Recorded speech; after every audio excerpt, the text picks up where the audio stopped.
Muy buenas tardes. Le damos la más cordial bienvenida al presidente de la Comisión Nacional de Salarios Mínimos, al doctor Basilio González. Desde luego, licenciado, ya lo hice doctor, dice que licenciado, bueno, al licenciado Basilio González. Y bueno, tiene una experiencia acumulada que podría tener hasta un doctorado honoris causa, ¿no? Pero en la Comisión Nacional de Salarios Mínimos.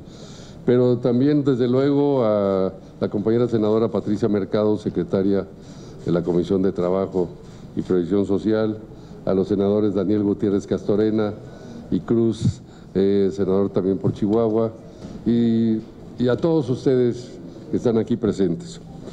En la Comisión de Trabajo y Previsión Social del Senado de la República, en la última reunión que tuvimos, tomamos el acuerdo de invitar al licenciado Basilio González a participar en esta reunión ante una serie de dudas e inquietudes que existen por parte de las senadoras y senadores, y yo creo que en general del Congreso de la Unión, sobre la estrategia y la política que se ha seguido para fijar los salarios mínimos. Ha habido ya algunas propuestas e iniciativas de algunos senadores de otras fracciones parlamentarias que han propuesto que el salario mínimo debe de modificarse desde su concepto, desde su nombre.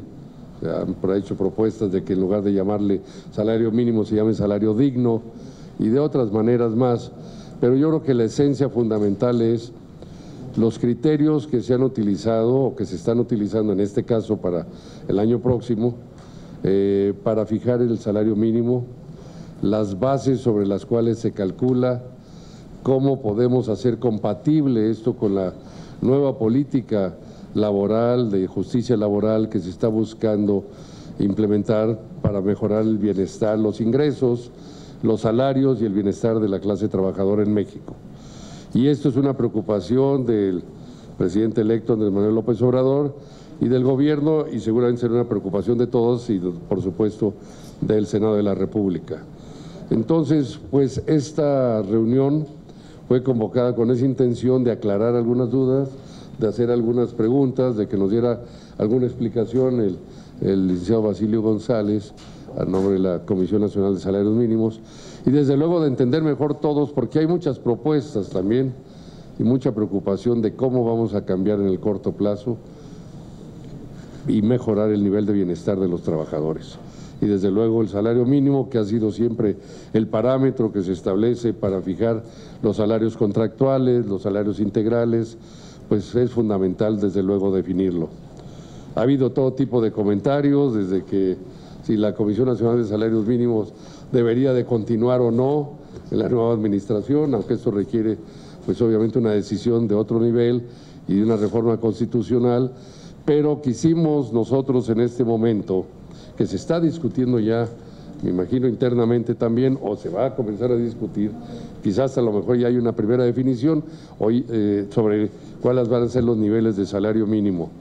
Hemos escuchado muchas opiniones de empresarios, de cámaras empresariales, de algunos dirigentes y líderes opinando sobre diferentes montos que varían desde, no sé, bueno, yo he escuchado desde 102 pesos el salario mínimo hasta 300 salarios diarios, entonces hay una variedad muy amplia. Yo creo que esta reunión pues nos ayudará a entender mejor cuáles son los criterios que se están utilizando y definir pues una estrategia, desde luego que habrá que surgir, que deberá surgir de esta Comisión de Trabajo del Senado de la República para poder definir criterios hacia dónde va dirigida ya la nueva política de salarios de este país.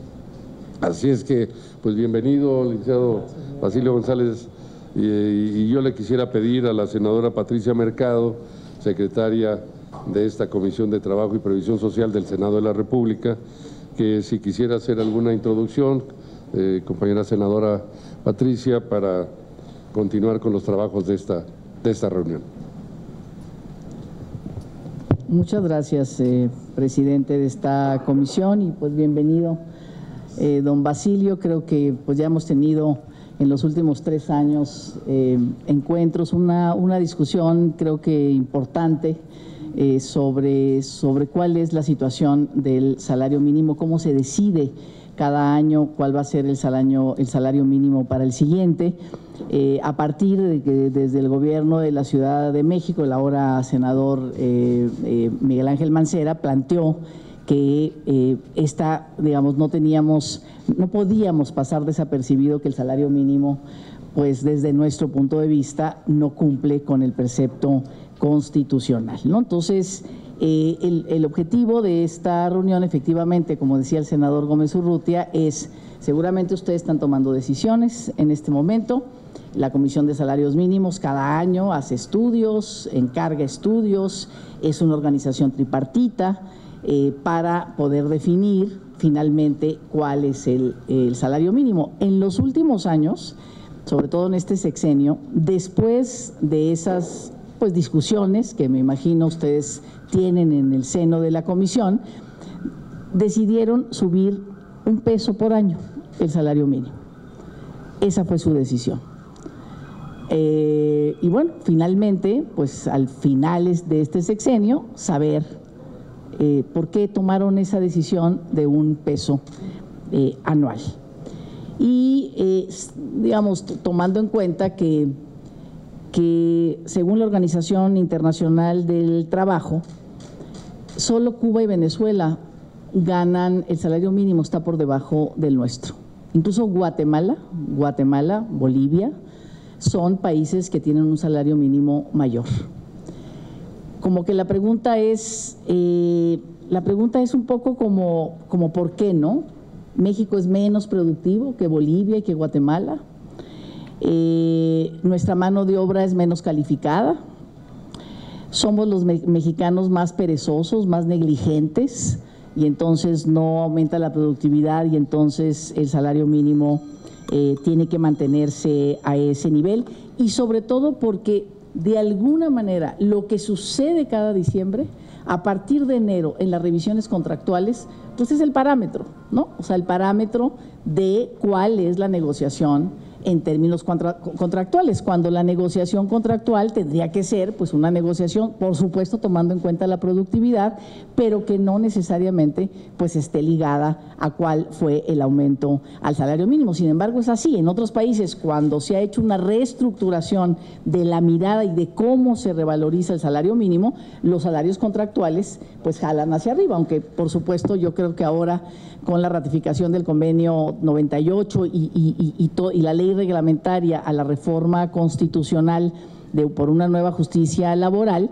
pues todo lo que va a ser la libertad sindical, pues entonces va a ser que los sindicatos tengan contratos colectivos a partir de ganarse la confianza de las trabajadoras y los trabajadores a la hora de negociar, por supuesto, sus condiciones contractuales. Pero bueno, estamos en ese camino, y un poco, pues como decía el presidente, es el objetivo de esta reunión, ¿no? Ustedes están tomando esta decisión. Aquí está el representante de la CTM, que es uno de los representantes obreros de esta comisión, ¿no? Cuando se acuerda, presidente, cuando inauguramos esta comisión, el otro secretario, Aceves del Olmo, el senador, decía, bueno, nosotros estamos a favor de cualquier cosa que signifique mayor dinerito en el bolsillo de los trabajadores. ¿Qué ha significado también? O sea, ¿qué ha significado para los sectores obreros poder, digamos, avalar de alguna manera que nuestro salario mínimo esté en esos niveles que finalmente pues no cumple con el precepto constitucional? Y bueno, desde ahí, si me permite, voy a formular algunas preguntas. Usted seguramente trae una presentación. Sin embargo, quisiera hacer una pregunta, creo que central, como es el objetivo. ¿Cómo usted estos señalamientos que se han hecho en estos, que se han discutido, que se han hecho en los últimos años sobre esta situación, y cómo el salario mínimo en este momento no cumple con el precepto constitucional, no llega ni siquiera a la línea de pobreza? El INEGI plantea cada vez más, el salario no saca a la gente de la pobreza, hay una precariedad laboral donde, pues por supuesto que el salario es el centro, digamos, de esta precariedad precariedad, ¿no? Y bueno, pues creo que esa es la pregunta central, y a partir de eso, pues nosotros en la comisión pues tenemos que discutir qué reformas legislativas necesitamos. Seguimos con la CONASAMI, Movimiento Ciudadano ha planteado que no, creo que hay una discusión en las dos cámaras sobre para dónde puede caminar una nueva forma de decidir el salario mínimo, sin terminar con el tripartismo, pero finalmente pues que no sea, digamos, que no se decida en esa negociación en la mesa, muchas veces no pública, o sea, no tan abierta, no sabemos exactamente cómo votan, cómo deciden, qué discuten en la comisión para poder llegar a este tipo de situaciones que tiene el salario en los últimos 30 años, verdaderamente en una situación que trabajar pues realmente no dignifica a las trabajadoras y los trabajadores. Muchas gracias. Muy bien, gracias, senadora Patricia Mercado. Yo, antes de cederle la palabra al licenciado Basilio González para su intervención, quisiera mencionar algún factor adicional que también estamos considerando en el Senado de la República y que por supuesto tendrá un impacto muy importante.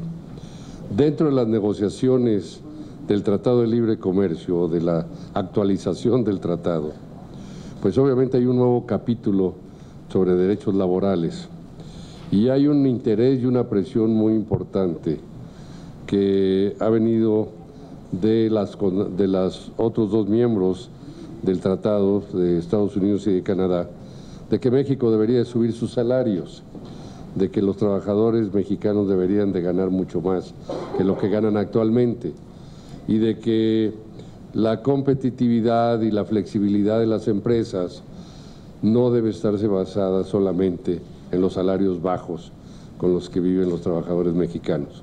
Entonces hay todo un tema y una discusión que está ahí dentro de este capítulo de los derechos laborales plasmados en esta negociación del tratado, y es una presión adicional porque hay compromisos internacionales, hay un tema ya adentro de este capítulo de derechos, y desde luego pues va a tener un impacto sobre los salarios, el mínimos y los contractuales, y como esta es la base del inicio, pues obviamente tendrá un reflejo lo que se decida dentro de la Comisión de Salarios Mínimos y lo que se establezca pues sobre los salarios contractuales, como decía, y los salarios integrales que vendrán después. Entonces, pues es un tema adicional que también está ahí y que nos trae inquietos y preocupados en la revisión que estamos haciendo de ese acuerdo, porque al final va a tener que ser ratificado por el Senado de la República, como todos los convenios internacionales. Es la facultad y la responsabilidad de este Senado de aprobar los acuerdos internacionales de libre comercio de cualquier otra naturaleza, y bueno, pues forma parte integral este nuevo capítulo que hay de derechos laborales. Pero en fin, es otro tema adicional. Le voy a hacer la palabra al licenciado Basilio González para que nos dé, pues tenga su intervención y su explicación a estas dudas e inquietudes que tenemos. Gracias.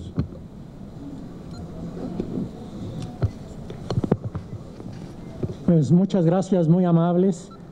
Agradecer en primer lugar a la comisión, en lo personal, al presidente de ella, el haber promovido que pudiéramos platicar en esta oportunidad sobre salarios mínimos, que es muy pertinente por diversas razones.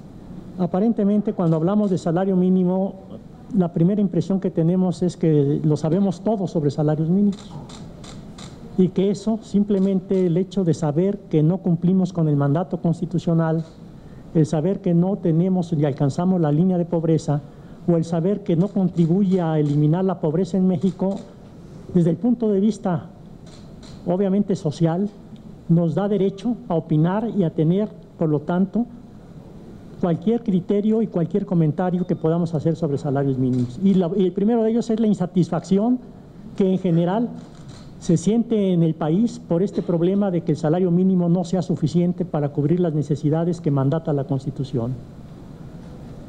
Hasta hace poco tiempo, las razones que se daban por qué el salario mínimo no ha podido crecer y avanzar más decididamente hacia el cumplimiento del mandato constitucional.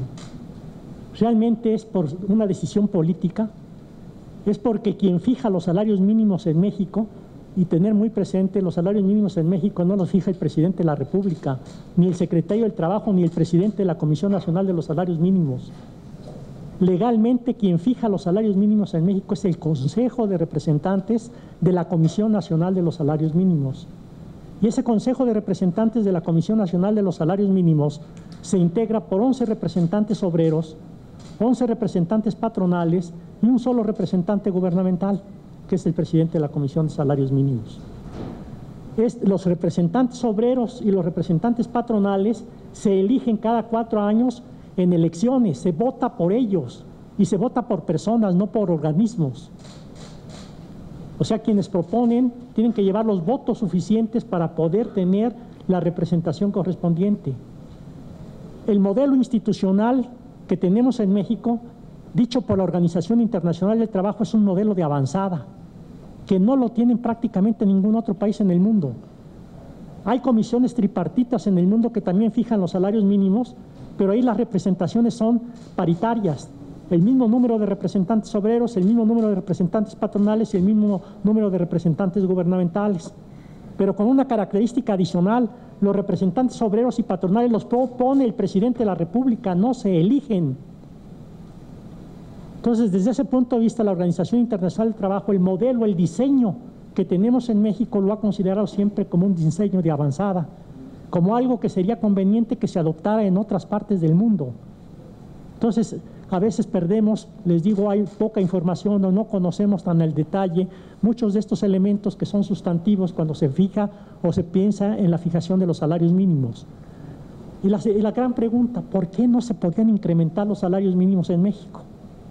Dependía de este Consejo la decisión finalmente sin más para que ellos pudieran o no determinar los incrementos. Yo creo que aquí también hay un gran desconocimiento. Y aunque está publicado en la página de la CONASAMI ya de por lo menos hace 2 años, cuando se creó la Comisión Consultiva para la Recuperación Gradual y Sostenida de los Salarios Mínimos, el objetivo era investigar en primera instancia por qué no podíamos incrementar más rápidamente los salarios mínimos. Y da la impresión que nosotros mismos los mexicanos nos vamos creando nuestras propias trampas que después nos impiden definitivamente avanzar de una manera decidida en esta recuperación. ¿Cuál fue el elemento, uno de los elementos fundamentales que encontramos por el cual los salarios mínimos no crecían para satisfacer el mandato constitucional? Pues simplemente, si ustedes recuerdan cuántas leyes federales tenemos en México, el orden jurídico nacional de cuántas leyes se integra, pues tenemos casi 300 leyes federales. Y de esas 300 leyes federales, en el 40% de ellas se hacía referencia al salario mínimo para algún efecto. Pero la más importante tenía que ver con el crédito a la vivienda para los trabajadores, con la ley del Infonavit, del ISSSTE y con las demás leyes de los organismos de apoyo a la vivienda de los trabajadores. ¿Y por qué era tan condicionante esto? Pues simplemente porque el saldo que cualquier trabajador tenía al finalizar el año y que todavía deudaba al IMSSE, al Infonavit, al ISSSTE, etcétera, se incrementaba en la misma proporción en que se incrementaba el salario mínimo. Y cuando nosotros hicimos esta investigación, resulta que el monto de los créditos a la vivienda simplemente en el Infonavit era de 1 billón de pesos. Si nosotros incrementábamos el salario mínimo en un 10%, simplemente del 31 de diciembre al 1 de enero los trabajadores mexicanos que tenían créditos a la vivienda deberían 100,000 millones de pesos más, porque era la disposición legal. Entonces cuando se dice, no, es que es el Consejo el que decidía y hacía, no, el Consejo tenía que tomar en cuenta todos estos elementos y los impactos que esto tendría. Entonces nosotros afirmábamos que había por lo menos 5 millones de trabajadores asalariados en México en el sector formal que no querían que aumentaran los salarios mínimos y no querían porque les iba a aumentar de inmediato el monto de su crédito y los volvía prácticamente impagables. Es decir, se desconocía esto, no sabíamos en el fondo muchas de las razones que impedían este incremento al salario mínimo. Y no solamente era el caso, ustedes recordarán que también las prerrogativas de los partidos políticos estaban vinculadas también al incremento de los salarios mínimos. Se decía que generalmente eran las multas, que eran pues algunos criterios para determinar competencias a nivel de diferentes tribunales, etcétera, etcétera. Estaban tan involucrado el incremento al salario mínimo con una serie de disposiciones que en el momento en que también incrementábamos el salario mínimo, todas estas disposiciones legales que entraban a operar, lo que generaban también es un incremento inflacionario. Pero recuerden, no era solamente las leyes federales, sino también las leyes a nivel secundario, a nivel estatal, y simplemente una idea de cuántas leyes a nivel estatal tenemos en México. 6,200 leyes estatales. Y en el 40% de todas esas leyes también estaba determinado el salario mínimo para algún uso, alguna finalidad. Entonces, claro, el gran primer paso que teníamos que hacer era desindexar el salario mínimo. Lograrlo nos costó más de 10 años. Finalmente se logró. Y finalmente en enero del 2016 se publicó en el Diario Oficial de la Federación precisamente un decreto que reforma la Constitución, por medio del cual se desindexa o se desindexó el salario mínimo de todas estas disposiciones legales. Eso es lo que mandata la Constitución, que no debe utilizarse el salario mínimo como base o referencia para ningún otro fin que no sea para los objetivos exclusivamente en el área laboral. Y aquí sí también un recordatorio a la reciente publicación simplemente de la ley de salarios para los servidores públicos, la Ley Federal de Remuneraciones a los Servidores Públicos, donde independientemente de lo que mandata la Constitución, se vuelve a hacer uso del salario mínimo para un efecto legal. Y eso por la Constitución mandata que eso está prohibido. Y esta publicación, pues ustedes recordarán, se hizo apenas sobre el 5 de noviembre del 2018. Entonces sí es muy importante pues tener presente que existen ya disposiciones constitucionales y que pues obviamente tendrían que ser respetadas en todo este orden de ideas. Bueno, entonces tenemos el primer elemento que impedía que los salarios mínimos se pudieran incrementar de manera importante. Un segundo elemento es lo que se conoce como el efecto faro del salario mínimo. El efecto faro del salario mínimo implica justamente que el incremento que se da al salario mínimo sea el que sirva de referencia para fijar los demás salarios a nivel contractual, pero no solamente a nivel de contractual, sobre todo porque la mayor parte de los trabajadores asalariados en México pues no tienen contrato colectivo.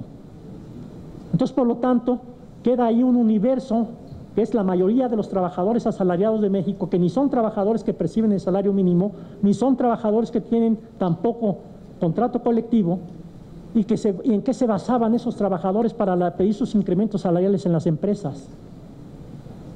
Pues en el incremento al salario mínimo, básicamente.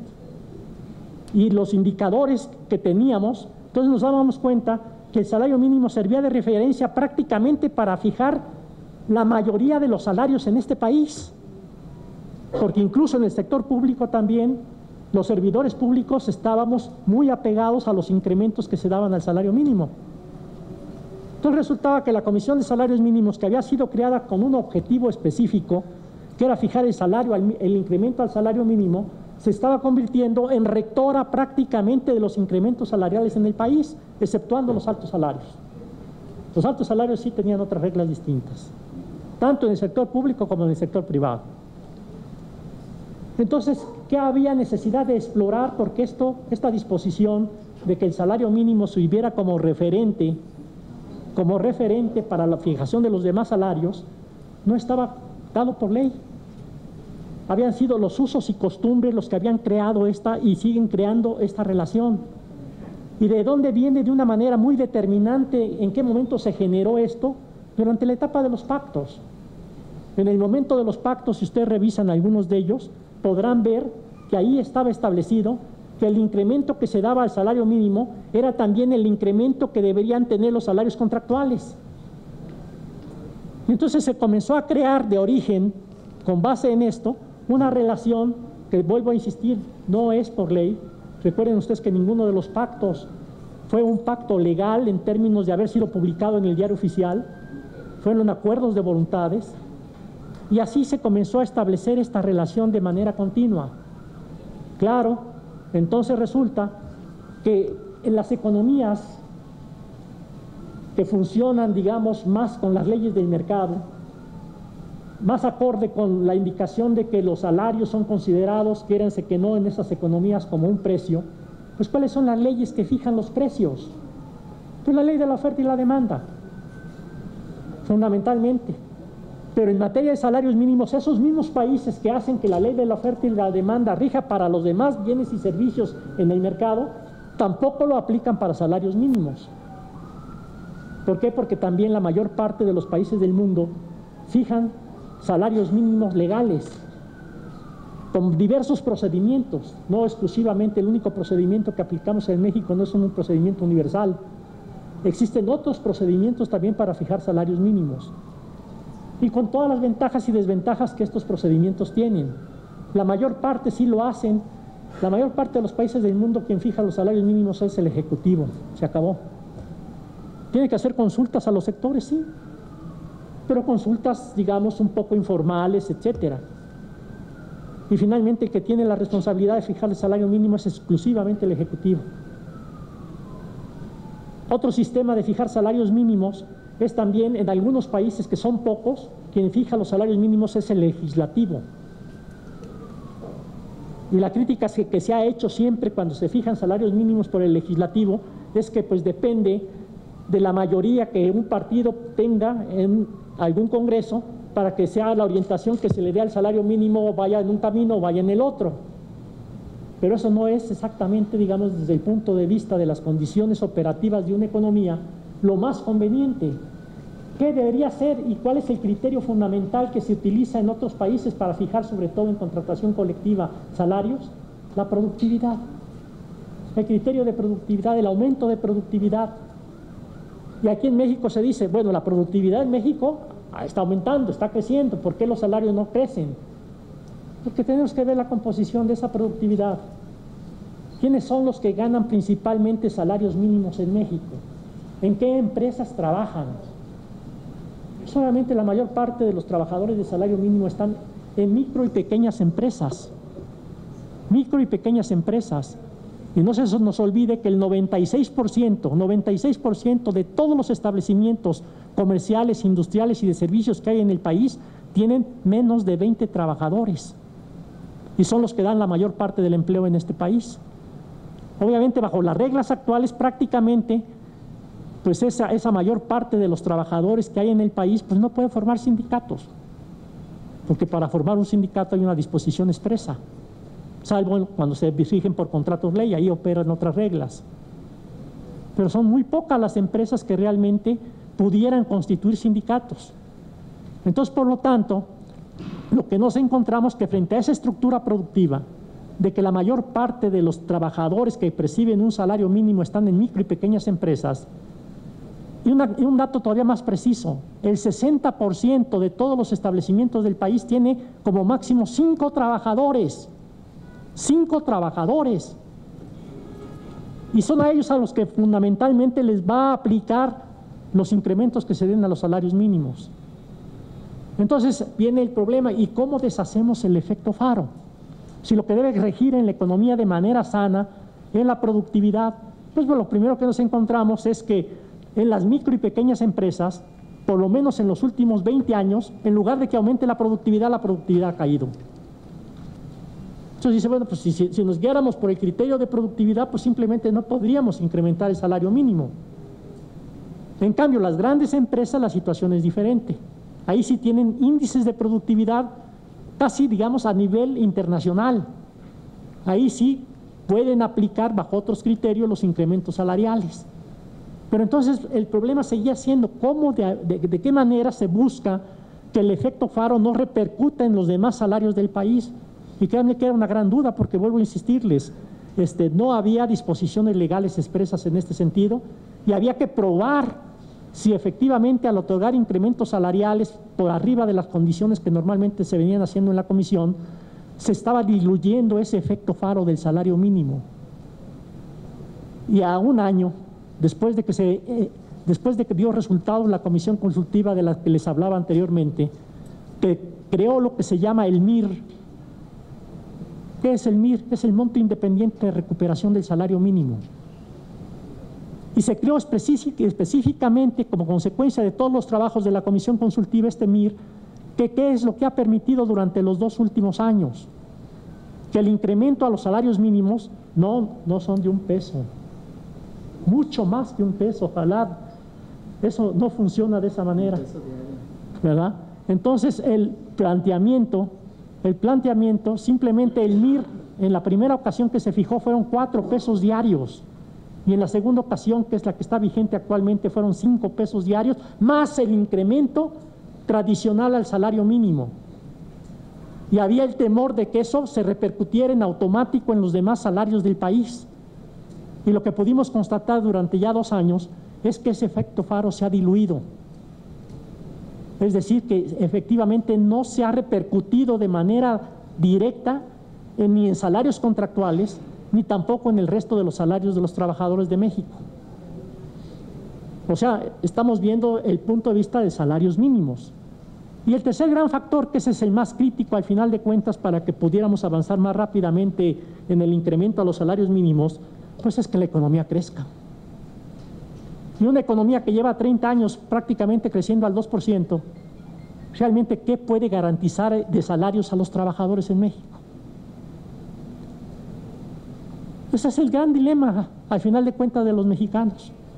Si no logramos hacer como país que la economía crezca a tasas mayores, así busquemos todos los medios legales, todas las disposiciones normativas, todo lo que queramos, no vamos a lograr que de manera sustantiva se incremente para la mayoría de los mexicanos,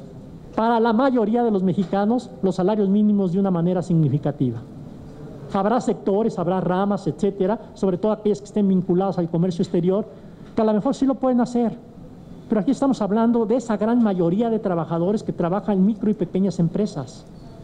Cómo lograr que aumenten su productividad, cómo hacerlas más productivas y cómo lograr que al final de cuentas esos salarios se incrementen de manera importante. A veces cuando hacemos abstracción del mundo salarial pensamos solamente en el salario mínimo y salarios contractuales. Pero ya vuelvo a insistir, ni salarios mínimos ni salarios contractuales son lo que ganan la mayor parte de los trabajadores de México. Es decir, si vamos a algunas de las cifras globales, no quisiera, hay toda una serie de cifras que traigo, pero los aburriría mucho con ellas, simplemente como grandes conceptos. Cuando estamos hablando de que la mayor parte de los trabajadores de México ni son trabajadores en el sector, ni tienen contrato colectivo, ni son trabajadores de salario mínimo, estamos hablando de prácticamente el 70% de los trabajadores del país. Imagínense nada más, ese es el grupo importante. ¿Cómo movemos a ese grupo para que efectivamente sus salarios se incrementen? Y para eso la manera de hacerlo fundamentalmente es que la economía crezca. Y que crezca a altas tasas. ¿Qué se considera una alta tasa de crecimiento? Pues por lo menos un 4% anual. ¿Por qué? Porque existe el otro factor que también no debemos perder de vista, el desempleo. El desempleo nos ha significado también durante los últimos 10, 15 años tener por lo menos casi 2 millones de mexicanos desempleados. 2 millones de mexicanos desempleados de manera permanente. No son desempleados del día de ayer o de la semana anterior o de hace un año. Hay quienes llevan 4 o 5 años como desempleados. ¿Por cuánto estarían dispuestos a trabajar los desempleados? Pues primero se van, es decir, puedo yo estar desempleado, pero tengo que comer y mi familia tiene que comer. Y entonces ahí vemos el otro factor, pues, de descomposición social. El narcotráfico, la prostitución, el mercado negro, etcétera, etcétera, etcétera. Porque tienen que comer. Pero en términos sanos, ¿cuántos de esos trabajadores, cuántos de esos 2 millones de trabajadores estarían dispuestos a trabajar aún por un salario mínimo actual? Ya no pensemos en más.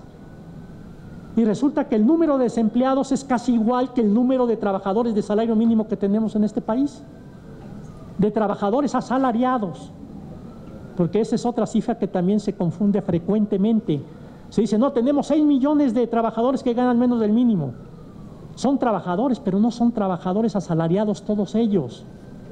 Están ahí los trabajadores por cuenta propia. Son trabajadores, por supuesto, pero no son asalariados.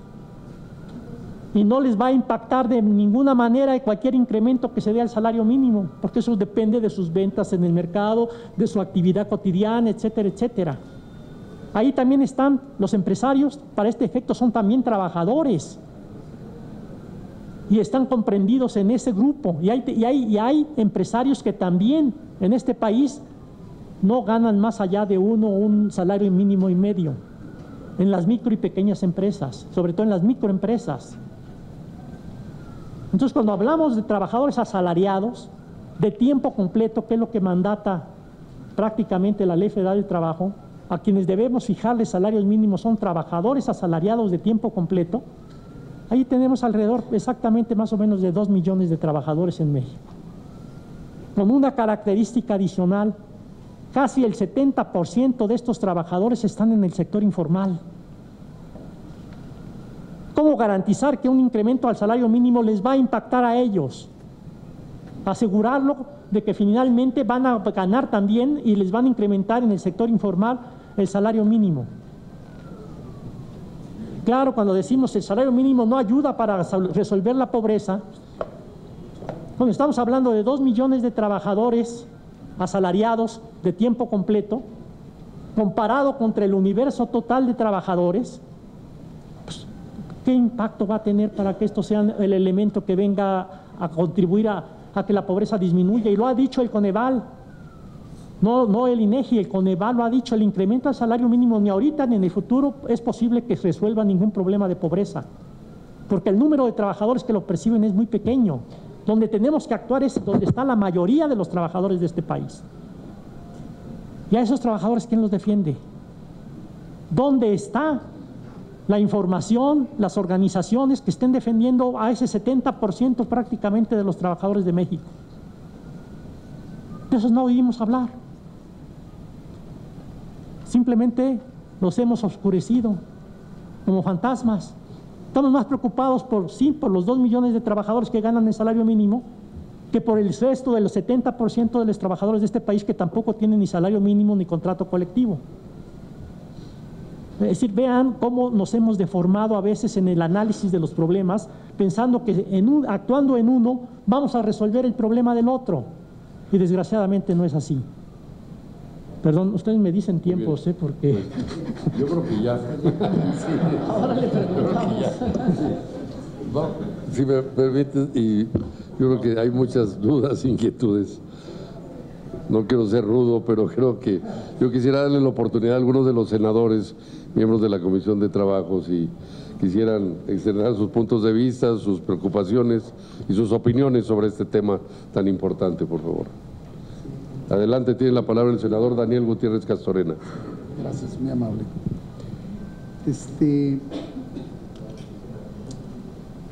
Nosotros sabemos que el concepto de salario mínimo se fijó a partir de la Revolución del 17, ¿no?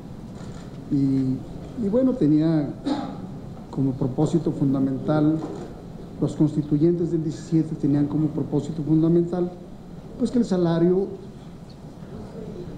fuera suficiente para resolver los problemas de la familia, en el orden, ¿sí?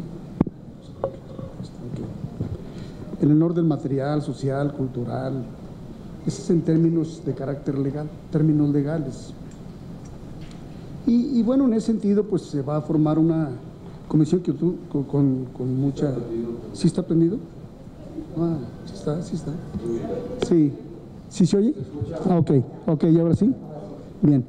Y pues precisamente el día de hoy, hace 56 años, se fundó la CONASAMI, el día de hoy. El 21 de noviembre de 1962. Y sí, efectivamente, esta comisión se forma actualmente por 11 representantes propietarios y 11 suplentes, con suplentes de los trabajadores y un número igual de los patrones, con sus respectivos suplentes también, en este caso, ¿no? Bien, en ese sentido, bueno, pues nosotros sí hemos visto, como dice la senadora Patricia Mercado, pues lo vemos con preocupación. Yo creo que una de las quejas más grandes de los mexicanos fue precisamente cómo el salario mínimo se estancó. Cuando sabemos que el valor de la canasta básica está ahorita en 262 pesos. Es decir, la canasta básica que garantiza por lo menos la alimentación del trabajador y su familia. Ya no considerando los aspectos culturales, los aspectos educativos, sino simplemente poder vivir en nuestro país se requiere esa cantidad, con datos formales y oficiales, ¿no? Coneval y INEGI y demás, con datos formales, ¿no? Y sí, el hecho incontrastable es que efectivamente este salario se contuvo por mucho tiempo.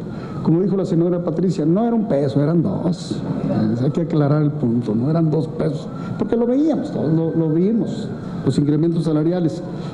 Y en ese sentido, bueno, pues con los argumentos que usted nos da, pues casi nos pone en una situación de que pues ni pidamos, porque casi que nos va a ir peor, ¿no? O sea, no podemos pedir aumentos salariales, ni mucho menos, ¿no? Sin embargo, siento que se han dado una serie de reflexiones en términos de por qué no aumentar los salarios mínimos. Bueno, si son 2 millones solamente los que están sujetos al salario mínimo, quiere decir que la base de todos los trabajadores pues están bien, pero resulta que la base de todos los trabajadores dicen que están mal, quiere decir que no son 2 millones. Yo tenía datos distintos, según esto, la población económicamente activa en el país son 24 millones de trabajadores formales y contra 32 no formales, trabajadores no formales. Puedo equivocarme por el dato y no va a ser tan relevante en la reflexión. Lo importante es que efectivamente, si lo vemos nosotros ya no bajo la perspectiva legal, que ese es el ideal de que debe de mantenerse para defender los intereses de los trabajadores y de su familia, de sus hijos, de su vida. Si lo vemos en términos ahora de la economía política, ya no tanto de la parte jurídica, no sabemos que el salario pues es el pago de un trabajador, primero para reproducir su fuerza de trabajo, para que se presente al otro día, y reproducir las condiciones de vida de su familia. Y se reproduzca a sí mismo y sus hijos para que sigan siendo trabajadores a lo largo de su vida, porque eso es el salario, no da para más en términos de economía política. En ese sentido, hemos visto cómo en nuestro país el salario no tan solo no cumple con ese propósito, que es fundamental, porque usted mencionó muy acertadamente que el valor del trabajo de un obrero se fija por la oferta y la demanda, una consideración que nos hizo ahorita y aquí lo anoté, es decir, el precio por la oferta y la demanda. Y entonces nosotros vemos que en ese sentido pues siempre ha habido sobreoferta de trabajo, siempre en toda la historia. En nuestra sociedad siempre hay oferta de trabajo de más, abundan. En México tenemos 2 millones, qué bueno que más sean 2 millones, podían ser más. Y en ese sentido, sin embargo, nosotros vemos que es una condición, efectivamente, para que los salarios no reflejen como debería de ser el costo real de la reproducción de los trabajadores y su familia. Simplemente es el precio, entonces el precio ya no coincide con el costo de la reproducción de los trabajadores, ya no coincide. En este sentido, pues, vemos que los argumentos que se han dado periódicamente es que tenemos una cantidad de trabajadores abundantes, pues hay sobreoferta de trabajo y estos abaratan los salarios, ¿verdad? Segundo, la productividad. Las empresas modernas, con muchos trabajadores, con niveles de tecnología muy elevados, pues tienen una mayor productividad, usted no lo menciona, que los trabajadores que trabajan en la pequeña y mediana empresa, son menos productivos. Y siempre está discusión, ¿qué es lo que determina la productividad? Bueno, ¿qué determina la productividad? ¿Por qué nuestros salarios en nuestro país, todos los trabajadores son más bajos que en otros países, que inclusive tienen niveles tecnológicos más bajos que nosotros?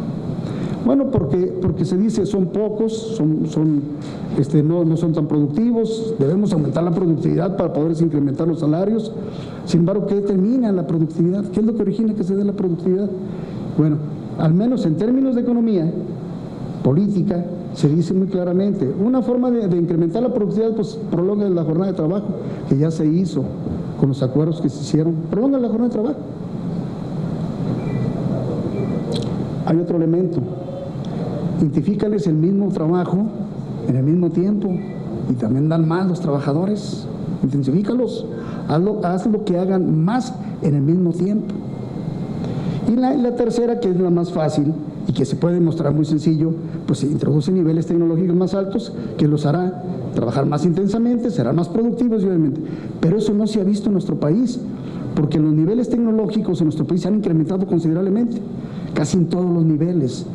aquí tan solo no tenemos trabajadores baratos, con mano de obra barata, sino han llegado inclusive, y así lo vemos por estudios realizados en empresas con alta tecnología, casi trabajo esclavo, prolongándoles la jornada de trabajo, quitándoles los derechos laborales y demás. Esto ha sido un factor fundamental y una explicación por qué en América Latina México es el país que paga menos. No puede ser. Entonces, obviamente está en el modelo económico que nos han impuesto y que implica hacer del trabajo asalariado esclavo de los mexicanos el gancho para traer capital extranjero y traer las inversiones. Y esto ha sido el motivo por el cual jamás va a subir el salario de los trabajadores, porque a pesar de todo, esto ha significado precisamente la miseria de los trabajadores y la pobreza y sus consecuencias como delincuencia, degeneración social y demás, ¿no?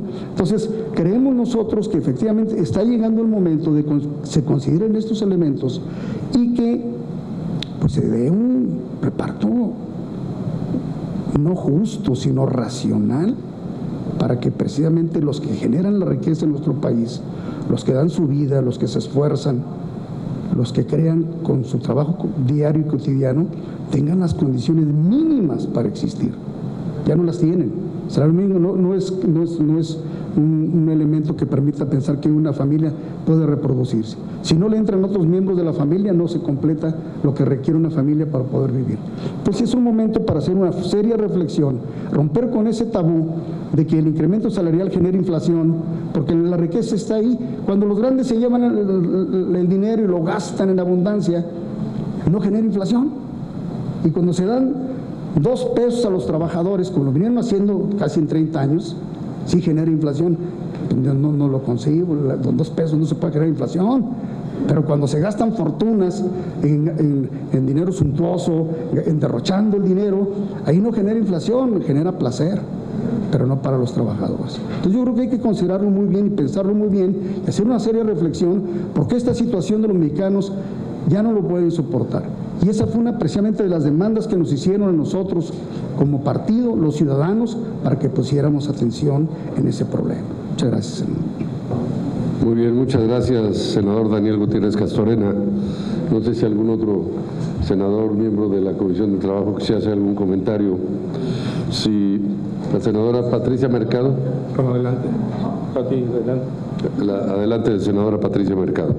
Don Basilio, usted está muy convencido de veras de la política que ha llevado adelante y bueno, eso se admira, no la ha hecho por mala fe, sino por convencimiento de lo que está usted planteando. El salario no puede basarse en la oferta y la demanda. El salario es un derecho constitucional. Entonces, como Estado, y ustedes son la institución del Estado mexicano, que cada año dice, este es el aumento al salario mínimo, pues tienen que garantizar este derecho.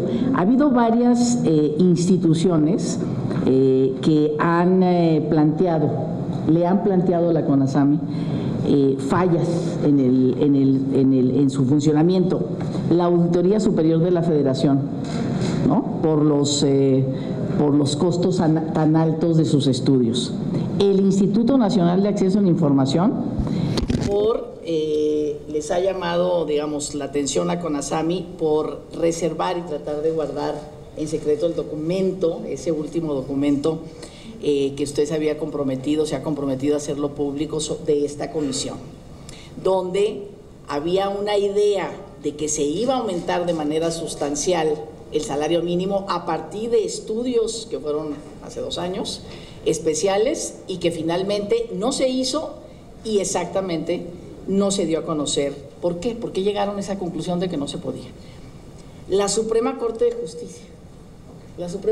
Justicia de la Nación, también en una resolución de un amparo que el salario mínimo no cumple el mandato constitucional, finalmente también, digamos, esta resolución de la comisión no movió estos argumentos que usted nos ha dado. Y bueno, no sé si ya salió, si ya llegó la recomendación de la Comisión Nacional de Derechos Humanos, que está planteando, o sea, que le va a plantear a la CONASAMI que no puede el salario mínimo estar por debajo de la línea de pobreza, que eso ya no puede pasar.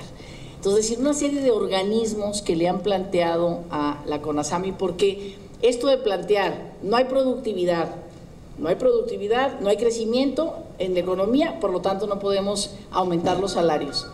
Bueno, pues si durante 30 años no hubo crecimiento y supuestamente no aumenta la productividad, algo no está funcionando. ¿Por qué no cambiar la ecuación y decir, si fortalecemos los salarios de los trabajadores, por supuesto la capacitación, que en algún momento también la capacitación para el trabajo pues se dejó en el camino, ¿verdad?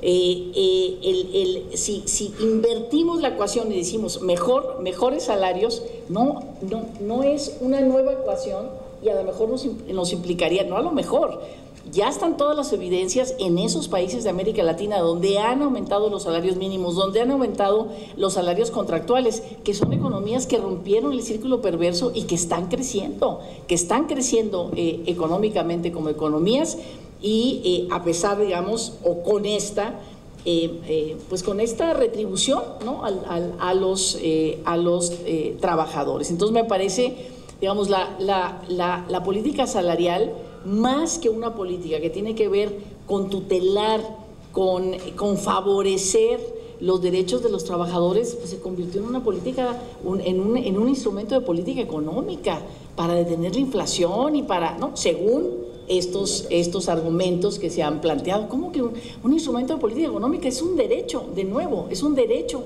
de los trabajadores y por supuesto que sí es un efecto faro y entonces los salarios contractuales, hace rato decíamos, no han aumentado. ¿Cuándo fue la última huelga general con Fidel Velázquez en 1970 y tantos? ¿No? Una huelga general fue la última. Ese instrumento de los trabajadores que es la huelga, lograron 22% de aumento salarial. Y después de eso, pues ya nunca más, la paz social sobre la cabeza de los trabajadores, como si una huelga rompiera la paz social. Pues claro que no, es un derecho también. Y entonces, a partir de eso, pues hubiéramos tenido otra situación de los salarios en México. Las trabajadoras del hogar han pedido, eso es una pregunta, han pedido tener un salario mínimo profesional. ¿Cómo lo ha discutido la CONASAMI? ¿Qué respuesta les ha dado a esos 2 millones de trabajadores, la mayoría mujeres trabajadoras del hogar, ¿no? Entonces son, digamos, me parece una situación que de alguna manera, por supuesto que tenemos que retomar toda la experiencia, todos los estudios, todo lo que ha hecho CONASAMI, pero sí, pues necesitamos otro pacto. Necesitamos otro pacto basado en la libertad sindical, necesitamos otro pacto reconociendo la productividad. Como yo decía, pues que somos flojos, perezosos, no hay tecnología. O sea, ¿por qué nosotros no? Cuando todos los países de América Latina, con excepción de Venezuela y Cuba, que tienen salarios menores con nosotros, la productividad nuestra en Chile, en otros países medida, esa productividad es más o menos semejante y sin embargo pues somos de los países que retribuimos el trabajo de peor manera. Me parece, digamos, por supuesto que escuchamos, yo por lo menos escucho sus argumentos y creo que todos lo escuchamos, pero es una política, que no puede seguir, ¿no? Vivimos en un país precario, desigual, la movilidad social, pues nosotros, ¿verdad? Si empezábamos a trabajar, pues si nacimos pobres podíamos escalar, ¿no? El trabajo nos llevaba a otro lugar en la escala social. Pues en este momento imposible, naces pobre, te mueres pobre, naces rico, te mueres rico, no hay ningún tipo de movilidad y eso por supuesto que tiene que ver con la política, salarial. Muy bien. Perdón, presidente. Muchas gracias, se me olvidó decir. Muy bien. Gracias, senadora Patricia Mercado. No sé, doy también la bienvenida a la senadora Eva Galaz, que también nos acompaña aquí. Si no hay otro comentario, yo sí quisiera hacer algunos otros comentarios que, la verdad, primero agradezco toda la información que nos ha dado el licenciado Basilio González, pero me deja más preocupado que antes, porque después de 30 años veo que no tiene futuro la Comisión Nacional de Salarios Mínimos para solucionar, no es el trabajo personal, individual o profesional, jurídica, estructuralmente no tiene capacidad para mejorar la política de salarios de este país y no lo va a tener nunca. Y yo creo que es momento de buscar una alternativa diferente, como ya apuntaban algunos de los senadores que me antecedieron en el uso de la palabra, porque verdaderamente lo que está deteniendo son muchos factores, pero desde luego los que están deteniendo que este país tenga, y la clase trabajadora de México, mejores salarios, pues son acuerdos tripartitas que casi siempre van en función de lo que está dispuesto a pagar la clase empresarial, y así ha sido hasta ahora. Entonces, yo creo que hemos visto, no hay índices confiables de productividad, no hay índices confiables de inflación y no hay índices o seguros que podamos nosotros utilizar para estos criterios. La productividad se ha dicho que se ha mejorado, según algunos índices, hasta el 80% o más y los salarios han quedado estancados. Entonces, el argumento de que deben de ir a la par de la productividad para no generar inflación, pues se cae por sí solo. Por otro lado, pues la inflación verdaderamente no creo que esté determinada por salarios tan bajos como los que tenemos, sino muchos otros factores. Uno de los que no se han mencionado, pues es toda la especulación y acaparamiento y todo lo que generalmente el sector terciario intermediario hace en la economía y que viene a afectar los salarios de los trabajadores. Yo estaba viendo índices de inflación hasta la primera quincena de octubre y se manejaba el general un 4.94%, casi un 5%, pero el de la canasta básica, pues prácticamente rebasa el 7,5%, y el de los energéticos o la gasolina anda casi en 18%, de enero a octubre. Entonces, ¿qué medida utilizamos para medir una inflación real que sea aceptable y acorde con el salario? Entonces, no hay estos indicadores que verdaderamente nos permita ver con claridad dónde está el valor real del salario. Y yo tengo cifras de la Comisión Económica para América Latina, de la CEPAL, donde hablan que incluso México está por debajo de todos los países de América Latina, que son los salarios más bajos que existen, incluso por debajo de Haití, de Honduras, de El Salvador. Entonces, pues los salarios mexicanos se estancaron, la clase trabajadora, y fue un modelo político laboral que se utilizó obviamente para fomentar la inversión y el crecimiento, pero de los sectores o que están dedicados a la exportación, en el caso de las empresas extranjeras y las empresas maquiladoras, o están dedicados a una estructura muy débil del mercado interno que nunca se ha fortalecido. ¿Y cómo se va a fortalecer? Hemos dicho desde el Tratado de Libre Comercio en 24 años, de los salarios más altos que tenía México en América Latina, cae a los salarios más bajos 24 años después de América Latina.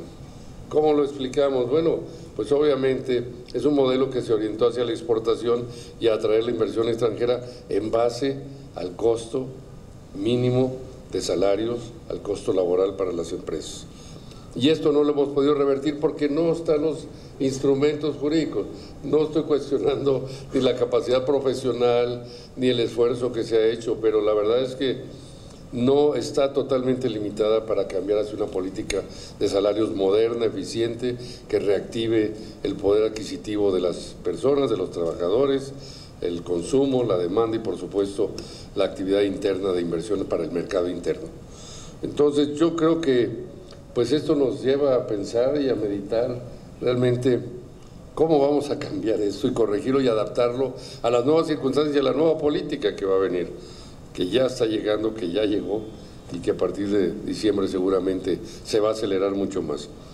Entonces creo que tenemos que preguntarnos hacia dónde vamos con esta situación. Prolongar esta situación yo creo que sería lo peor que podría suceder.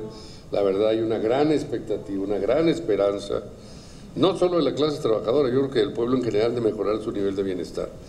Pero este instrumento no nos lo va a permitir.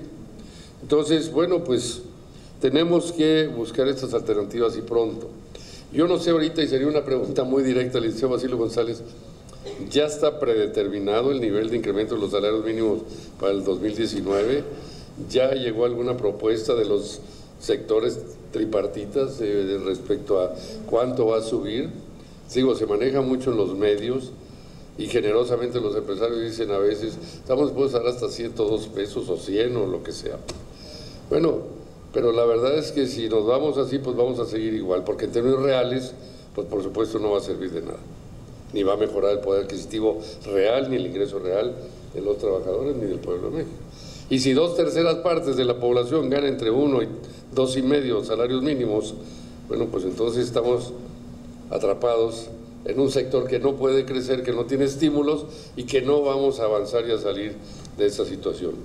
Yo creo que estas inquietudes son las que nos trajeron a la necesidad de invitar al presidente de la CONSAMI para que, como ya lo hizo, nos explicara la forma en que ha venido operando, pero la verdad me quedo mucho más inquieto de que no hay futuro a través de estos mecanismos para mejorar los salarios de la clase trabajadora en México.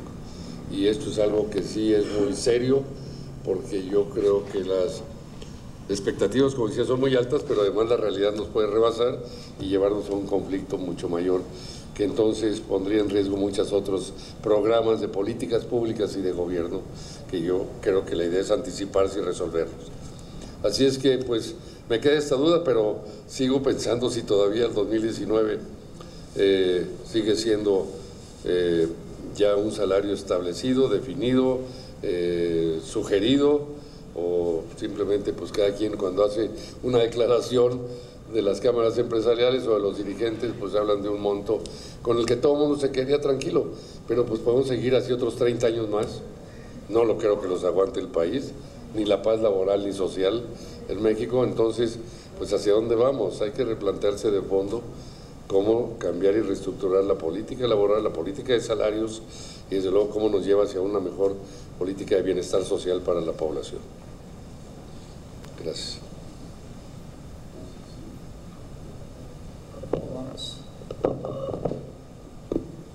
Pues ahora sí preguntaría yo de antemano cuánto tiempo tengo, porque en mi primera intervención lamento no haber utilizado otros 15 minutos porque me quedé en el pasado y no les platiqué lo que está sucediendo en el presente. Adelante, por favor. ¿Verdad? Es decir, estábamos explicando cuáles eran las razones que en el pasado no habían permitido incrementar los salarios mínimos y allí nos quedamos. Entonces, con lo que sucedió en el pasado me están dando opiniones y me están, en cierta manera, cuestionando sin saber lo que está sucediendo ahorita. Eso es lo crítico, de verdad. Así es que permítanme decirles, en primer lugar, yo creo que efectivamente, desde el punto de vista de derechos humanos, el enfoque para los salarios mínimos debe ser un enfoque de derechos. Y eso es fundamental. Para ponerlo en términos un poco populares, ¿qué es el enfoque de derechos? El enfoque de derechos, yo soy un ser humano, yo estoy aquí en este planeta y soy un ser humano, y por ser humano tengo derechos a muchas cosas, simplemente porque soy ser humano. Tengo derecho desde la vida, tengo derecho a la salud, tengo derecho a la alimentación, tengo derecho al trabajo y a condiciones satisfactorias que como ser humano me merezco. Más allá de cualquier otra condición, soy ser humano y se me tiene que respetar y la sociedad debe actuar en ese sentido, y sobre todo la responsabilidad efectivamente del Estado de que se funcione y se avance en ese sentido. Por lo tanto, desde el punto de vista de los salarios, estos también deben ser contemplados con este enfoque. Yo tengo derecho a un salario digno, en la interpretación que la OIT nos da de lo que es un salario digno. ¿Y por qué? Porque soy ser humano, se acabó. Ahí no hay mayor cuestión, es un derecho humano.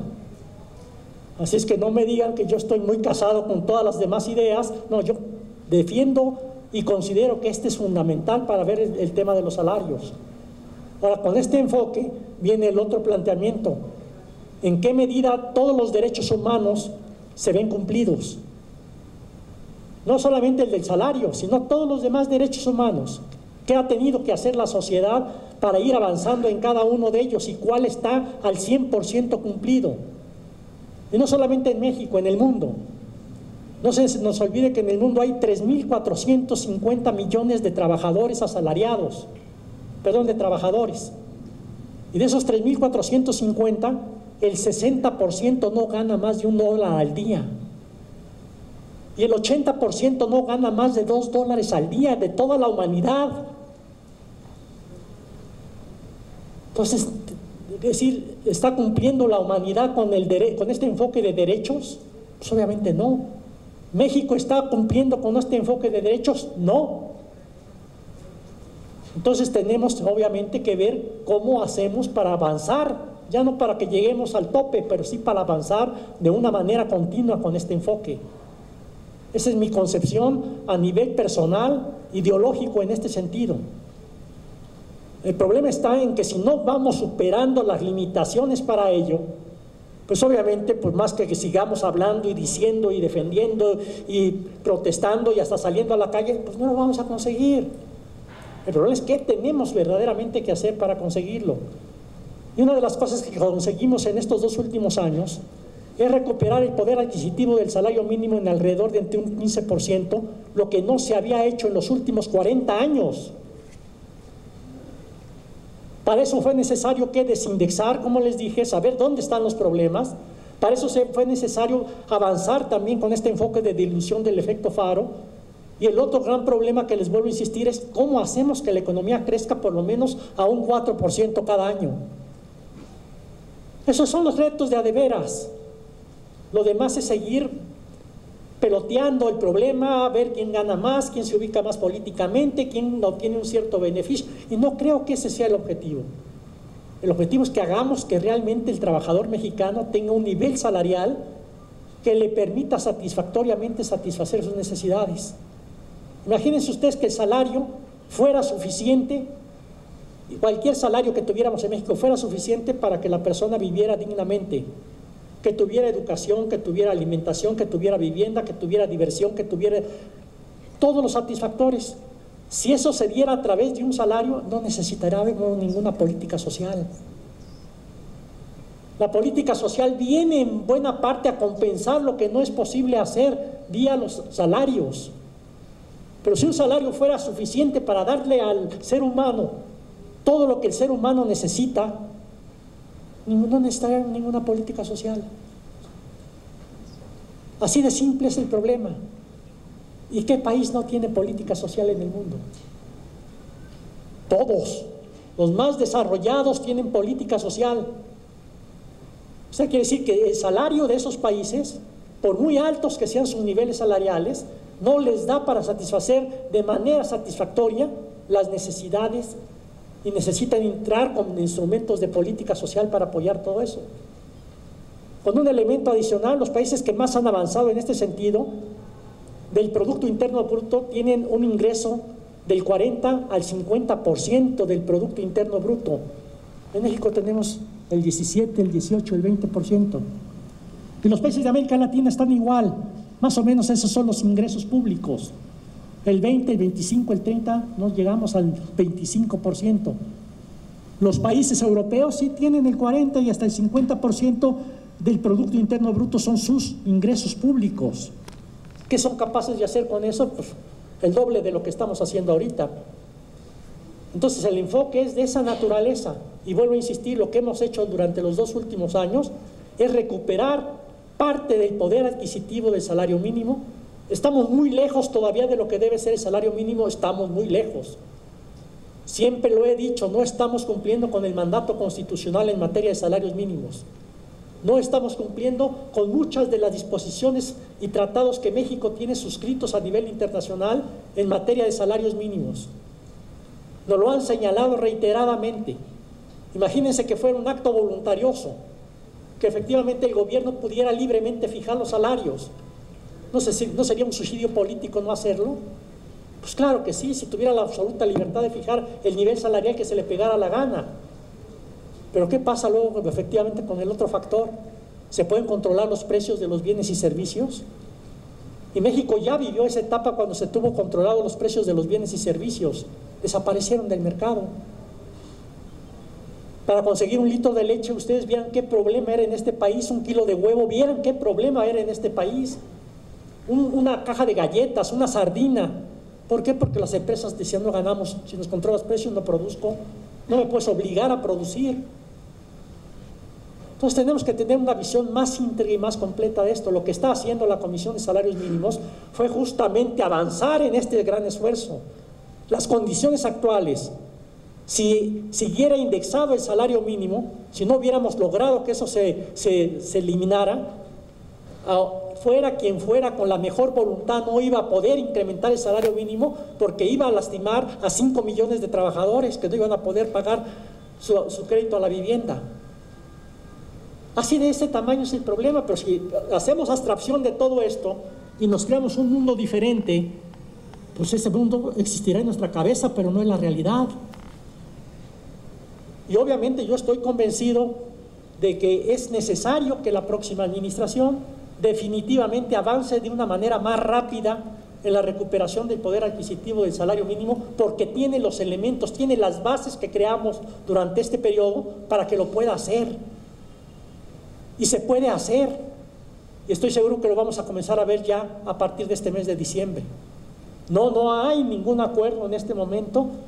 La Comisión de Salarios Mínimos en este mes de noviembre, por disposición legal, Ley Federal del Trabajo, tiene que entregar a la Dirección Técnica de la Comisión Nacional de los Salarios Mínimos un estudio que sirva de referencia al Consejo de Representantes para la posible fijación salarial. El estudio tiene entre 1.500 y 2.000 hojas. ¿Qué trata ese estudio? Toda la situación económica del país y toda la situación económica mundial. Porque si la situación económica mundial nos impacta, eso hace que simplemente la economía tal vez no pueda crecer al ritmo que deseamos que crezca.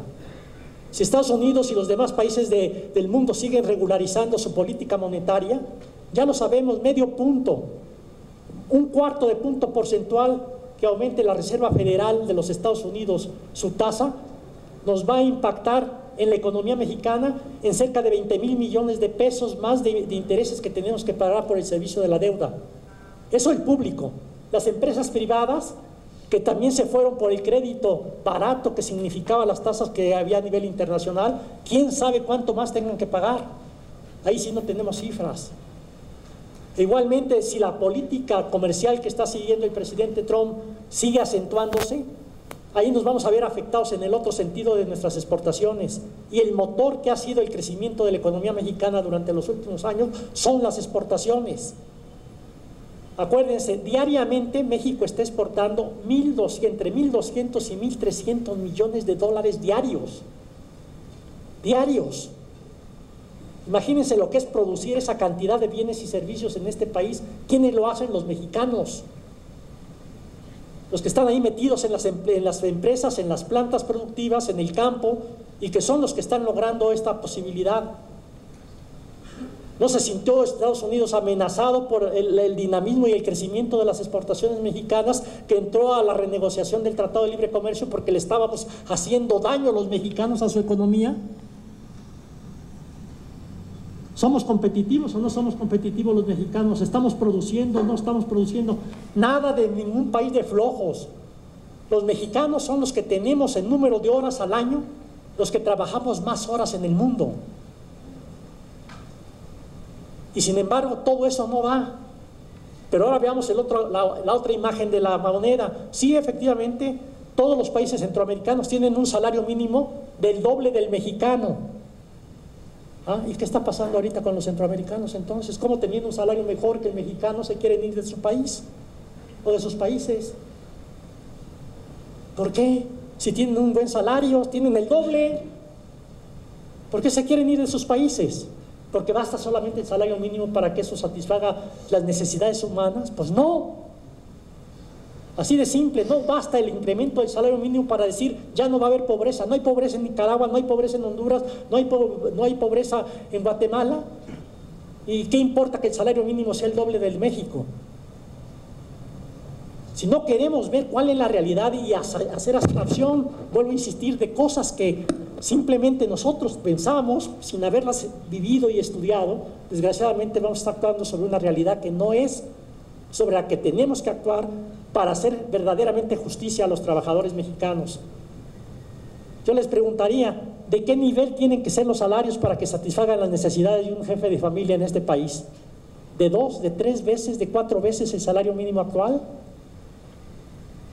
el salario promedio de todos los mexicanos en este país que cotizan al Instituto Mexicano del Seguro Social, el salario promedio que incluye prestaciones al Seguro Social, ¿de cuánto es?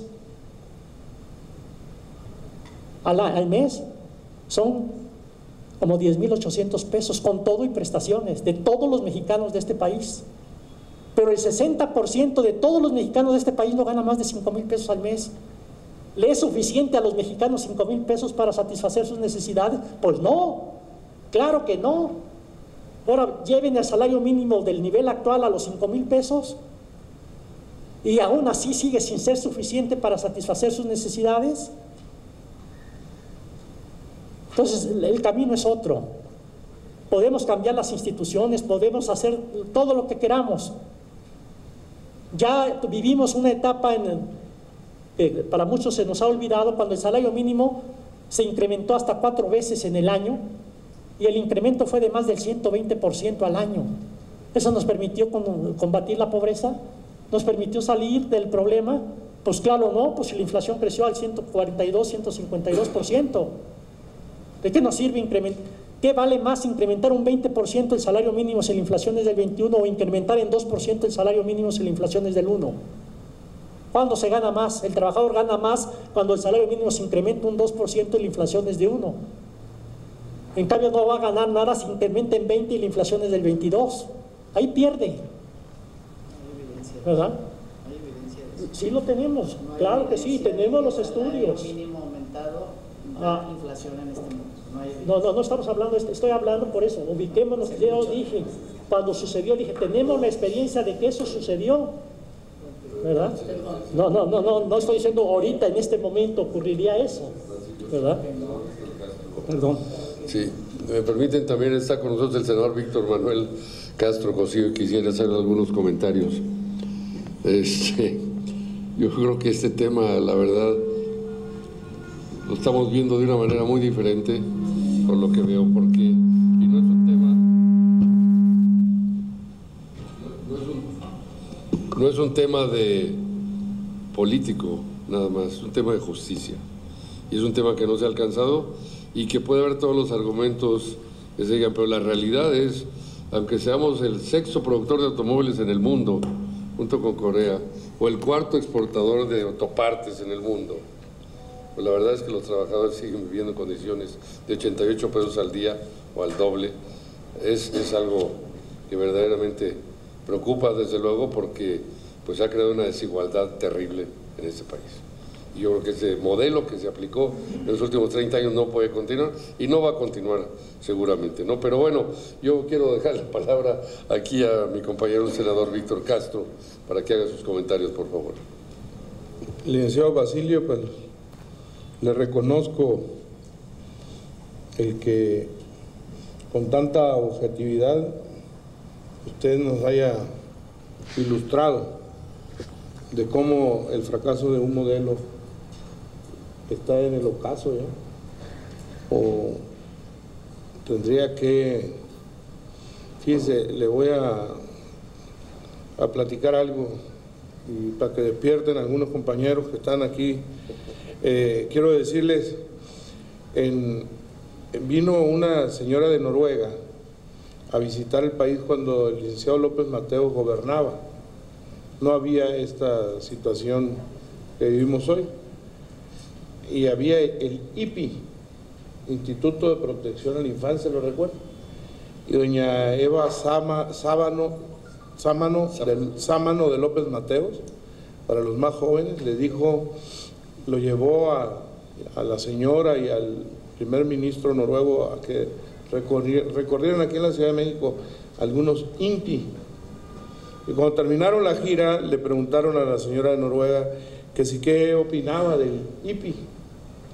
Y la señora de Noruega dijo que qué bueno que en Noruega no había IPIs. Ese fue lo que dijo. Y yo, después fíjense cuántos años hace de López Mateos. Los primeros libros de texto gratuitos los planteó el licenciado López Mateos.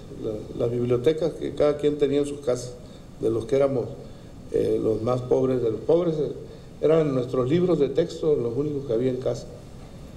Y me remonto a esto, don Basilio, porque fíjese, nosotros cuando yo tenía 20, 25 años, hace bastante, no, más de 30 años fundamos el FENDESCAC, Frente Nacional en Defensa del Salario, fíjese. Desde entonces venimos luchando contra una política que después se le llamó neoliberal, se le llamó como sea. Y planteábamos la escala móvil de salarios como una quimera, como, ¿qué le diré? Yo no iba a participar, pero su férrea decisión de que somos idealistas, que vivimos en una abstracción, no, fíjese, vivimos una terrible realidad producto de una política salarial equivocada. Y por supuesto, ¿a qué se debe esto? Pues nos obliga a usted a decir que el modelo económico que usted explica y de algún modo lo defiende, ha sido un fracaso. Te lo digo yo que vengo desde 30 años peleando porque haya un salario justo. Yo soy profesor y un día a Echeverría se le ocurrió con ese populismo aumentarnos el 21% a los profesores y no se cayó el país. Pero en el caso de los profesores sí detuvo una oleada importante de la lucha sindical. Y Longitud pudo maniobrar otro tiempo. Gracias a esa política que Echeverría utilizó para detener el movimiento magisterial. Y sí lo detuvo porque fue notable la ventaja que tuvimos los profesores. Bueno, sin embargo eso se cayó. Fíjese, nada más por ese nuevo pacto que habla Patricia Mercado, que creo yo absolutamente de acuerdo en que si no hay ese nuevo pacto, ya no va a haber una rebelión electoral, que a usted le tocó vivir el julio, 1 de julio, una rebelión electoral porque la gente se hartó. Y qué bueno que lo condujo un dirigente que ojalá y tenga el talento, de no equivocarse y aplicar políticas que eleven no solo la productividad, sino el nivel de vida de la gente. Porque la próxima, y no soy agorero de mala suerte, ni me interesa ser pitonizo de nada, pero la próxima no va a haber rebelión electoral en este país. La gente no puede aguantar las condiciones implacables que le han impuesto, donde un salario cuesta menos que 1 kilo de carne. Un salario mínimo. 2 salarios mínimos no completan 1 kilo de carne de calidad. De verdad, vayan ustedes a un buen mercado y van a darse cuenta que 1 kilo de carne, buena carne, vale más de 300 pesos. Y estoy hablando no de los pellejos, pues, sino de la carne que comen los que defienden este salario, porque así nos tocó. Y yo no quiero decirle a don Basilio, con todo respeto, que yo no me voy a ir de este planeta renegando solamente, sino también tratando de construir algo. Y esa es la idea de ahora. Esta Comisión Nacional de Salarios Mínimos, con todo respeto, no llena ni la función ni la expectativa. Miren cuántos pactos ha habido para contener los salarios y hemos aguantado. Yo le podría mostrar toda la bibliografía de 20 años de resistencia, pero también de despojos que ha vivido la gente, de resistencia y despojo. Pónganle al revés la fórmula, pero eso es lo que han hecho. Y la contención de los salarios solo se explica desde la perspectiva muy injusta, por no decir abusiva, de quienes son los hacedores y que le imponen a la Comisión de Salarios Mínimos estas condiciones. Por supuesto, usted va a defenderla. Y efectivamente, aparentemente no hay salida, porque esos derechos pues se van a quedar con las ganas, casi le falta que diga, se van a quedar con las ganas. No, fíjese que yo creo que ahora estamos resueltos desde el Congreso. Yo creo que aquí todas las fuerzas políticas ahora sí tenemos que hacer un pacto para que mejore el salario de la gente. Hay ya tendencias en algunas organizaciones políticas que coinciden y que estamos coincidiendo, y que ese nuevo pacto hay que hablarlo con el nuevo gobierno, hay que plantearlo. Andrés Manuel plantea que en la frontera va a haber un incremento del salario. Yo espero que esto favorezca el desarrollo del mercado interno. Y lo que la tesis de Patti es eso, es favorecer el mercado interno. ¿Por qué no intentarlo? Efectivamente Nicaragua, El Salvador pueden tener mejores salarios que nosotros, y eso no es nuestro enfoque. De ningún modo pensamos que la pobreza se va a terminar por decreto del salario mínimo. Seríamos unos verdaderos ilusos. No, pero estamos conscientes de que paralelamente al esfuerzo que se haga para producir, para que haya mayor productividad, paralelamente debe haber más justicia con el salario. O sea, no nada más como han venido saqueando al país, amolando más a la gente, porque por eso están 50 millones de pobres, 10 millones en la pobreza extrema, y de esto que usted dice, 60% no gana ni $1, ¿no? En el mundo. Pues nosotros somos parte de ese mundo. Hay gente, ¿cuántos desempleados hay en su país? ¿Cuántos en la economía informal? ¿Cuántos vendiendo churros? ¿Cuánta gente hay que no tiene ni salario mínimo? Esa es la terrible realidad. Entonces yo le invitaría a don Basilio a que, lejos de decirnos que vivimos en un mundo ideal o que tenemos, bueno, una abstracción, decía que era una abstracción. No es abstracción. Lo que queremos nosotros es, no estamos desquiciados. Somos gente que hemos venido sosteniendo la importancia que tiene que haya un salario justo para la gente. Y no es discurso. Paralelamente hemos dicho también que este salario se va a lograr si terminamos con el horrendo cuadro de la parálisis económica de 30 años. 30 años llevamos sin crecimiento económico y defienden el régimen. Sí, pero lo defienden. O sea, es muy fácil explicarlo desde su perspectiva. No pasa nada, hombre, si hay millones de pobres en el mundo. No dije eso. No, si aquí dijo usted, 80% no ganan más de $2 al día, así dijo. Así es el mundo y eso OIT, nosotros. Por eso, pero usted sostiene esa cifra en lugar de decir, ¿sabe qué? Así como lo decimos nosotros. Yo creo, fíjense no sé cuánto tengo usted en la Comisión Nacional de Salario Mínimo. 30 años. Por razón. Pues yo, no sé, de verdad, no lo digo con... No, sí. No, es derecho, así como usted nos dijo. Es de frente. 30 años, fíjese, es una fortaleza enorme para que ha vivido usted viendo pasar el tiempo cómo su pueblo se ha empobrecido. Así lo he visto yo. Nada más que desde el lado en donde no hemos querido claudicar a la posibilidad que haya justicia en el país, es todo. Y hoy tenemos esta nueva posibilidad, ¿no? Por eso dijimos, bueno, vamos a ver qué es lo que está haciendo la Comisión Nacional de Salario Mínimo para mejorar. Nada. Esto que usted dice y sostiene, que hay una recuperación de parte del salario mínimo, pregúntele a una compañera, a un compañero que gane el salario mínimo, si tiene recuperación. Eso está en los números, en sus programas, en las justificaciones.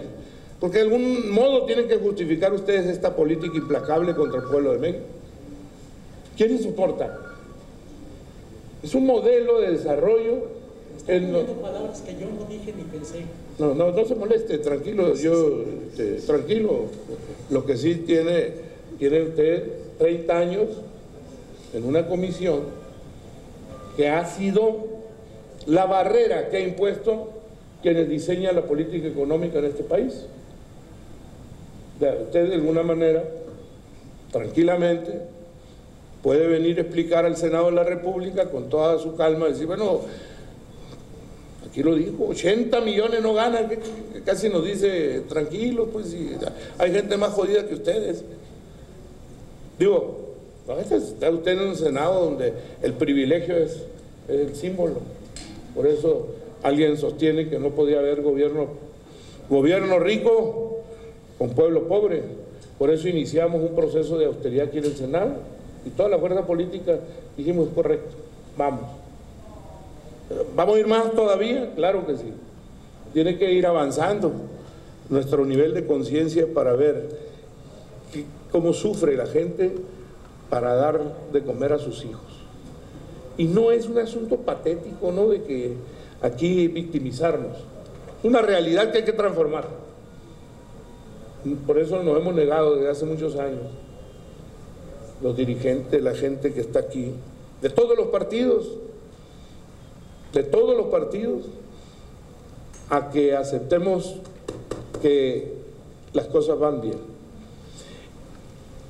La tragedia nacional, y con eso concluyo, se tiene que terminar, y tenemos que terminar con una Comisión Nacional de Salarios Mínimos que ha sido omisa.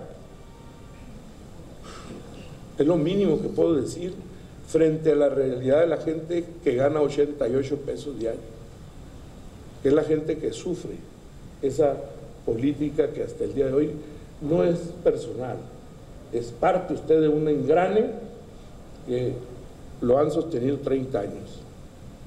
Yo creo que ya llegó el momento en que hay que cambiar y que usted nos ayude diciendo con esa claridad que nos expresó aquí, que este modelo es un fracaso, que no le garantiza la justicia. Sea en Siberia, sea en China, en México, en Honduras, en donde sea, el modelo está fallando. ¿Por qué en otras naciones la gente vive mejor? Y nosotros, todos los gente de este país, ya lo dijeron ustedes, ni somos flojos, ni somos holgazanes, somos gente de trabajo. Merecemos. Y nosotros estamos obligados desde aquí a ayudar en lo que podamos para que esta legislación, para que este modo de contener los salarios, esa precariedad de la que hablaron, esa pauperización que hablamos, cuando menos se atenúe. Y vamos a hacer lo posible. Y desde el Senado lo llamamos a usted que se sume a esta posibilidad real de ya no seguir aplicando estos salarios que no traen bienestar a la gente. Eso es todo. Muchas gracias por su explicación. Muchas gracias por sus palabras al senador Víctor Manuel Castro Cosío. Yo creo que podíamos seguir horas y horas, pero hay muchas actividades que tenemos pendientes, muchas comisiones en el Senado de la República, muchas inquietudes y retos que tenemos que enfrentar. Yo quiero agradecer la presencia del licenciado Basilio González Núñez con esas explicaciones. Obviamente ustedes han escuchado a los senadores de la República y senadoras que se han expresado de la manera muy clara y directa de qué es lo que estamos enfrentando en esta realidad de México y cómo la queremos transformar para beneficio de, no, como dije hace rato, no solo de la clase trabajadora, sino del pueblo de México. Así es que estoy seguro que este cambio nos va a conducir en ese sentido, en esa dirección. No es un camino fácil, pero vamos a trabajar intensamente para lograrlo. Muchas gracias, y la colaboración y el aporte y la aportación de todos pues va a ser muy importante, con ideas, con criterios, con estrategias, con propuestas específicas. Así es que pues muchas gracias a todos y a todas por estar aquí con nosotros. Gracias, compañera secretaria Patricia Mercado, y gracias a todas las senadoras y senadores que hoy nos acompañaron. Gracias, licenciado Basilio González. Muchas gracias. Buenas tardes.